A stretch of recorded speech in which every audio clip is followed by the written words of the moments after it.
અડાજણ ભૂલકાભવન સ્કૂલમાં શાળા સંચાલકો દાદાગીરી કરી રહ્યા હોવાના આક્ષેપ સાથે આરટી અંતર્ગત વિદ્યાર્થીઓના પ્રવેશ મેળવનાર વાલીઓનો વિરોધ નોંધાવ્યો છે। સુરતની ભૂલકાભવન શાળા ફરી એકવાર ચર્ચામાં આવી છે। આરટી અંતર્ગત પ્રવેશ મેળવનાર વિદ્યાર્થીઓને એલસી આપવાની ધમકી આપવામાં આવી હોવાની વાલીઓ દ્વારા આક્ષેપ કરવામાં આવ્યા છે।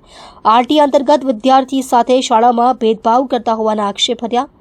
વાલીઓનો આરોપ છે કે ભૂલકાભવન સ્કૂલના સંચાલકો દાદાગીરી કરી રહ્યા છે।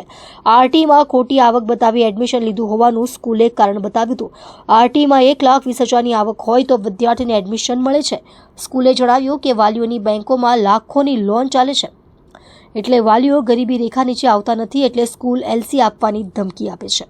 મારું નામ નિકુ જુનાગઢ છે। આરટીએમાં મારા છોકરાને નંબર લાગેલો છે। ભૂલકાભવન સ્કૂલ અડાજણમાં આવેલી છે અને ત્યાં અમને એ લોકો એટલું બધું પ્રેશર કરે છે કે તમે ફી ભરી દો અથવા તો એડમિશન કેન્સલ કરો। હોય અમારી કોઈ પરિસ્થિતિ નથી તો આ લોકો અમારા પર પ્રેશર બહુ મૂકે છે।